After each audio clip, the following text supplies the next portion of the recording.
아이패드는 가라! 이제 갤럭시 탭의 시대다. 안녕하세요, 리뷰하는 팽이 리팽입니다. 오늘은 제가 아이패드가 아닌 갤럭시 탭을 선택한 이유에 대해서 솔직하게 말씀드리려고 하는데요. 태블릿에 조금이라도 관심 있는 분이라면 아니 아이패드가 더 성능이 좋지 않나 생각할 수 있을 것 같아요. 실제로 2-3년 이상 쓸 계획이라면 아이패드가 더 나은 선택일 수 있는데요. 소프트웨어가 무거워질수록 하드웨어 성능 차이가 체감되니까요. 하지만 우리가 태블릿을 사는 이유가 뭔가요? 하드웨어 성능 자랑하려고 사는 건 아니잖아요. 실제로 얼마나 유용하게 쓸 수 있느냐가 가장 중요하기 때문에 여기선 갤럭시 탭을 적극 추천드리려고 합니다. 사실 저 같은 경우 아이패드 프로와 갤럭시 탭 S9을 둘 다 써본 결과 영상과 가벼운 작업 위주라면 갤럭시 탭이 훨씬 편했거든요. 특히 공부하면서 두꺼운 책을 들고 다닐 필요 없이 스캔해서 보는 기능이 정말 유용했습니다. 자, 그래서 오늘은 제가 직접 써보면서 느낀 갤럭시 탭의 진짜 장점들, 그리고 아이패드와 어떤 차이가 있는지를 낱낱이 파헤쳐 보려고 합니다. 특히 대학생이나 직장인 분들이라면 이 영상 끝까지 보시고 구매 결정하시면 좋을 것 같아요. 여기서 잠깐, 만약 포토샵 같은 무거운 툴을 주 목적으로 태블릿을 쓰시는 분들이라면 아무따 아이패드 프로를 추천드립니다. 오늘 제가 설명드린 내용은 일반적인 사용자분들을 위한 거거든요. 그리고 이 영상을 통해 드리고 싶은 말씀이 하나 더 있는데 바로 가성비입니다.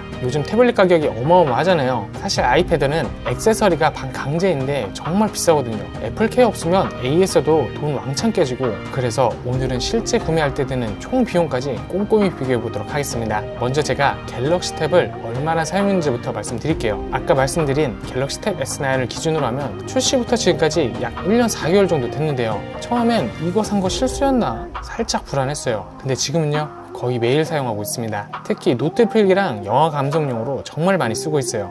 그럼 이제부터 제가 생각하는 갤럭시 탭의 장점들을 하나씩 살펴볼게요. 먼저 가격부터 얘기해야 할 것 같은데요. 우선 아이패드 프로 12.9인치는 얼마일까요? 바로 155만원입니다. 여기에 애플 펜슬은 반강제로 사야 하니까 19만원 추가, 정품 키보드도 필수라 또 과금되고, 게다가 괜찮은 앱들은 거의 다 유료예요. 어느새 200만원이 훌쩍 넘어갑니다. 반면 갤럭시 탭 S9은 82만원인데 S펜이 무료로 제공되죠. 스캔 앱이나 필기 앱도 기본으로 다 제공됩니다. 바로 여기서 가격 차이가 거의 2배 가까이 되는데 AS 비용마저 정말 차이가 큽니다. 애플케어 플러스 없이 아이패드 AS 맡기면 손이 덜덜 떨리는데 갤럭시 탭은 그에 비해서 상대적으로 AS 비용이 합리적인 편이에요. 펜슬 비교에서도 전 갤럭시 탭에 손을 들어주고 싶은데요. S펜은 애플 펜슬과 달리 충전할 필요가 없거든요. 전자기 공용 방식이라 펜에 배터리가 없고, 그러니 무게도 가볍고 얇아서 덕분에 오래 필기해도 손이 덜 아픕니다. 게다가 펜 쪽이 조금 더 얇아서 실제 종이에 필기하는 느낌에 더 가깝죠. 참고로 S펜은 충전하든 안 하든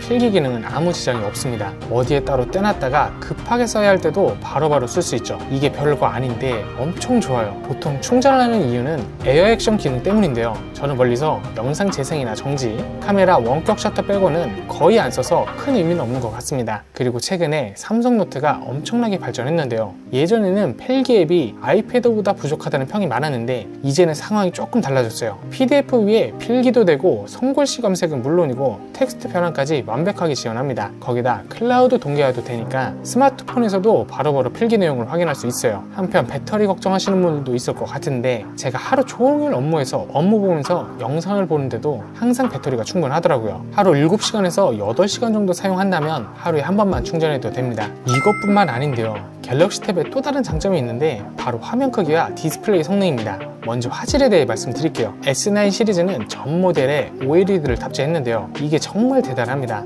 기존에는 일반 모델은 LCD 플러스 울트라만 OLED였거든요. 근데 이제는 일반 모델부터 다이나믹 아몰레드 2X를 쓰면서 명암비가 100만 대 1까지 나와요. 이건 실제 어두운 곳에서 넷플릭스나 유튜브 볼 때 확 차이를 느낄 수 있는데요. LCD는 블랙이 조금 회색빛이 도는데 OLED는 완벽한 블랙을 표현해서 훨씬 더 몰입감 있게 볼 수 있거든요. 거기다 블루라이트도 더 낮아서 밤에 보기에도 좋습니다. 게다가 S9 시리즈는 120Hz 주사를 지원하는데요. 이게 진짜 중요한 포인트예요. 화면을 한번 보시면 왼쪽이 60Hz인데 스크롤할 때 텍스트가 살짝 뭉개지죠. 오른쪽은 120Hz인데 스크롤을 해도 글자가 선명하게 보입니다. 특히 큰 화면에서는 이 차이가 더욱 두드러지는데요. 필기할 때도 60Hz는 펜이 살짝 끌리는 느낌이 드는데 120Hz는 실제 종이에 쓰는 것처럼 부드럽게 따라와요. 아이패드 에어를 이거를 고민하시는 분들이 많은데 60Hz라서 조금 아쉽다고 생각하는 이유가 바로 이겁니다. 그리고 밝기도 정말 놀라운데요. 최대 930니트까지 나옵니다. 물론 아이패드 프로의 1600니트보다는 낫지만 실제 사용할 때는 그 차이를 거의 느끼지 못할 거예요. 갤럭시 탭도 밝은 야외에서 충분히 선명하게 보이거든요. 갤럭시 탭의 또 다른 장점을 뽑자면 화면 크기와 비율도 빼놓을 수 없는데요. 특히 S9 울트라는 14.6인치라 아이패드 프로 13인치보다 더 큽니다. 실제로 A4 종이와 크기가 비슷해서 필기할 때 진짜 종이 같은 느낌이 들어요. 영화 볼 때는 더 대박인데 아이패드는 화면 비율이 4:3이라 영화 볼 때 위아래에 검은 줄이 생기는 반면 갤럭시 탭은 16:10 비율이라 영화 감상할 때 훨씬 더 시원하게 볼 수 있습니다. 다만 여기서 한 가지 주의할 점이 있는데 울트라 모델은 진짜 크다는 겁니다. 누워서 보기는 조금 힘들고 한 손으로 들고 쓰기에도 어려워요. 휴대성이 중요하다면 울트라보단 플러스 모델이 더 낫습니다. 그리고 제가 특히 좋아하는 갤럭시 탭의 기능이 있는데요. 바로 덱스 모드예요. 이게 정말 편한데 거의 노트북처럼 쓸 수 있어요. 무선 키보드랑 마우스만 있으면 PC처럼 사용 가능하고 심지어 모바일 게임 할 때 정말 몰입감이 높아요. 사실 아이패드는 이런 거 상상도 못하죠. 그리고 갤럭시 탭은 멀티태스킹 기능도 정말 강력한데요. 화면 분할할 때도 내가 원하는 크기로 자유자재로 조절이 가능해요. 아이패드는 이게 안 되거든요. 정해진 비율로만 분할할 수 있어서 조금 답답해요. 근데 갤럭시 탭은 완전 자유롭습니다. 그리고 또 하나 문서 스캐닝 기능도 쏠쏠한데요. 아이패드는 이런 기능 쓰려면 따로 앱을 사야 하는데 갤럭시 탭은 기본으로 제공이 됩니다. 자격증 공부할 때 두꺼운 책 들고 다닐 필요 없이 필요한 부분만 스캔해서 보니 진짜 편해요. 그리고 아까도 말했지만 갤럭시 탭에선 모바일 게임이 정말 잘 돌아간다고 했죠. 물론 아이패드도 될 거라 생각하시겠지만 애플 정책상 안 되는 게임도 많습니다. 근데 갤럭시 탭은 모두 다 지원해요. 덕분에 무선 키보드랑 마우스만 있으면 갤럭시 탭에선 PC처럼 게임을 즐길 수 있습니다. 다만 갤럭시 탭에서의 게임 플레이는 조금 단점도 있어요. 화면 반사가 조금 심하고 스피커가 아이패드보다는 살짝 아쉽거든요. 그런데 이번에 갤럭시 탭 S10에선 반사 코팅 문제도 해결됐으니 이제 장점이 더 커진 거죠. 그런데 이미 갤럭시 탭 S9 시리즈 EI 모델을 갖고 계신 분들은 조금만 고민하면 바로 해결이 가능합니다. 첫 번째로 화면 반사 문제는 반사 방지 필름 하나로 끝이 인데요. 삼성 공식 스토어에서 파는 필름만 붙여도 완벽하게 해결이 됩니다. 근데 필름 붙이면 화질이 조금 안 좋아지지 않나 많이들 걱정하시는데 전혀 그렇지 않습니다. 제가 직접 써보니까 화질이나 밝기에서 전혀 영향이 없더라고요. 두 번째로 스피커는 네, 인정합니다. 어쩔 수 없이 아이패드보다는 조금 약해요. 근데 아이패드 살 때 애플 펜슬을 쓸 돈으로 블루투스 스피커 하나 살 수 있잖아요. 5만원대 블루투스 스피커만 있어도 오디오는 완벽하게 해결이 되니까 이것도 큰 단점인가 싶습니다. 한편 태블릿 장기 사용에 대한 걱정들도 많이들 하시는데요. 맞아요. 2-3년 이상 쓸 계획이라면 갤럭시 탭보다는 아이패드가 더 나을 수 있어요. 하지만 2-3년 정도 쓰실 거라면 가성비로는 단연 갤럭시 탭이라고 생각합니다. 게다가 AS 비용도 훨씬 저렴하고요. 자, 여기까지 들으시고 그래도 뭘 사야 할지 모르겠는데 아직도 고민하시는 분들을 위해 제가 확실한 기준을 하나 제시해 드릴게요. 우선 태블릿을 처음 사용하시는 분들 고민하지 마시고 갤럭시 탭으로 시작하세요. 특히 아이폰이나 맥북 이런 애플 제품을 안 써보신 분들은 더더욱 그렇습니다. 갤럭시 탭이 실용적으로 기능도 많고 가격도 훨씬 착해요. 근데 그럼 갤럭시 탭 중 뭘 사야 하냐 물어보시는 분들도 있을 것 같아요. 이것도 딱 정리해 드리겠습니다. 넷플릭스나 유튜브 보는 게 주 목적이시라면 일반 모델로 충분해요. 11인치 화면 크기가 딱 영상 보기 좋고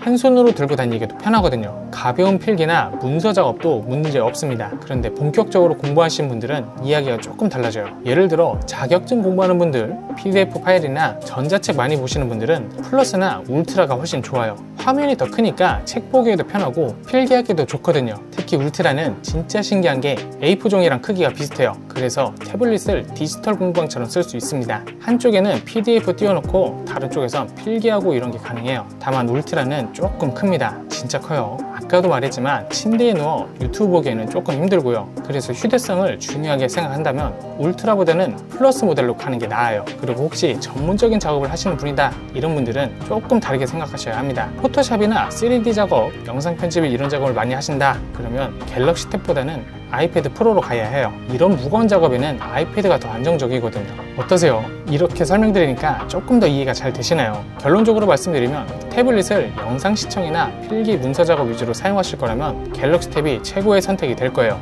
특히 대학생이나 직장이신 분들께 더더욱 추천드립니다. 아이패드보다 훨씬 더 실용적이거든요. 그리고 꼭 기억하세요. 아이패드는 액세서리가 반강제입니다. 애플 펜슬, 키보드 등등 이것저것 사다 보면 본체 가격만큼 비용이 듭니다. 거기다 AS도 또 애플케어 없으면 엄청 비싸고요. 반면 갤럭시 탭 S 펜도 기본으로 주고 AS 비용도 합리적입니다. 정리하자면 이렇습니다. 영상 시청이나 가벼운 작업을 하신 분들은 갤럭시 탭 일반 모델, 필기를 많이 하신 분들이라면 갤럭시 탭 플러스나 울트라 모델, 멀티태스킹을 많이 하시는 분들은 갤럭시 탭 울트라를 강추드릴게요. 한편 포토샵이나 3D 작업 등 무거운 작업을 하시는 분들은 갤럭시 탭보다는 아이패드를 추천드린다고 했죠. 태블릿을 4년 이상 오래 쓰실 분들 역시 아이패드가 더 나을 수 있습니다. 하지만 역시 대부분의 이용자분들은 갤럭시 탭으로도 충분할 거예요. 자, 지금까지 리뷰하는 팽이 리팽이었고요. 다음 주에도 더 좋은 팁들 추천드리도록 할게요. 영상이 마음에 드셨다면 구독, 좋아요 꾹 눌러주시고요. 고정 댓글에 갤럭시 탭 구매 가이드를 자세히 작성해 두었으니까 자세한 사항이 궁금하시다면 참고하시면 되겠습니다. 또 아직도 뭘 사야 할지 모르겠다, 또는 이런 영상도 만들었으면 좋겠다 하는 의견들 있으시면 자유롭게 댓글로 남겨주세요. 제가 확인하고 빠르게 답변 달아드리도록 할게요. 지금까지 시청해서 감사합니다. 안녕.